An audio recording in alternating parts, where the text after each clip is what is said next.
નમસ્કાર દર્શક મિત્રો, ચેનલ લાઈવ વિટનેસના આજના સમાચારોમાં હું દ્રષ્ટિ આપ સૌનું સ્વાગત કરું છું અને હવે જોઈશું સમાચારો વિસ્તારથી। શ્રી કુરુક્ષેત્ર સ્મશાન ભૂમિ ટ્રસ્ટ દ્વારા આગામી અધિક માસ નિમિત્તે 3 કથાનું આયોજન કરાયું છે।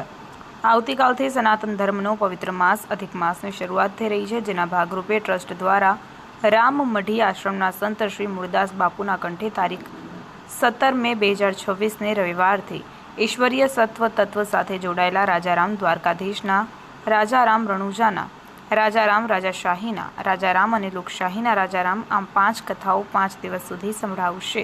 ત્યારબાદ જાણીતા કથાકાર પરમ પૂજ્ય વિનોદભાઈ ભટ્ટ શાસ્ત્રીજી દ્વારા 27 મેથી તારીખ 2 જૂન 2026 સુધી શ્રીમદ ભાગવત કથાનું રસપાન કરાવશે અને અધિક માસના અંતે જાણીતા કથાકાર પ્રફુલભાઈ શુક્લ તેમની વિશિષ્ટ શૈલીમાં રામચરિત માનસ ગાથાનું રસપાન કરાવશે।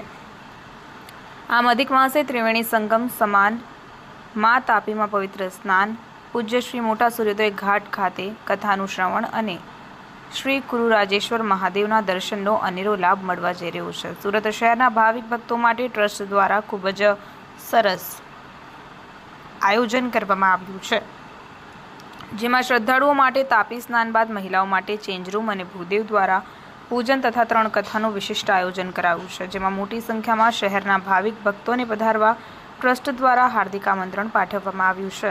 સુરત શહેરમાં ખૂબ જ ઓછી જગ્યાએ એવી છે જ્યાં મા તાપી બે કાંઠે વહેતી હોય છે, તેમાં પણ કુરુક્ષેત્રનો ઉદયઘાટ એક ખૂબ પવિત્ર અને આગવી શ્રદ્ધા ધરાવતું સ્થાન રહ્યું છે, જેમાં સ્નાન કરવાનો પણ અનેરો મહિમા રહ્યો છે। મા તાપીમાં સ્નાન કરવા માટે ખૂબ મોટી સંખ્યામાં પધારવા તથા ત્રિવેણી સંગમ સમાન કથાનો લાભ લેવા સૌ શહેરીજનોને હાર્દિક આમંત્રણ પાઠવવામાં આવ્યું। કુરુક્ષેત્ર સ્મશાન ભૂમિ જીર્ણોદ્ધાર ટ્રસ્ટ કમલેશ સેલર પ્રમુખ, મારા સાથી ટ્રસ્ટીઓ, ટ્રસ્ટ પરિવારના મિત્રો વતી આપ સૌનું સ્વાગત છે। આવતીકાલથી અધિક માસ શરૂ થઈ રહ્યો છે। મા તાપીની આરતી સાથે અધિક આગમનનું ભૂદેવો આરતી કરશે। ત્યારબાદ પૂજ્ય મૂળદાસ બાપુને કંઠે 5 દિવસની પંચનિષ્ઠાના રાજા ઉપર કથાનું આયોજન સવારના 10 કલાકેથી કરવામાં આવ્યું છે। ત્યારબાદ સાંજે આવતીકાલે રાજીવ વ્યાસના હસ્તે ભજન સંધ્યાનો કાર્યક્રમ, જે અનુપ જલોદરના શિષ્ય છે તેમનું બી આયોજન કરવામાં છે। નોકલ મુકુલ ચોકસી વગેરે બી પધારવાના છે। આપ મોટી સંખ્યામાં એમાં પધારજો તેવી નમ્ર પ્રાર્થના છે।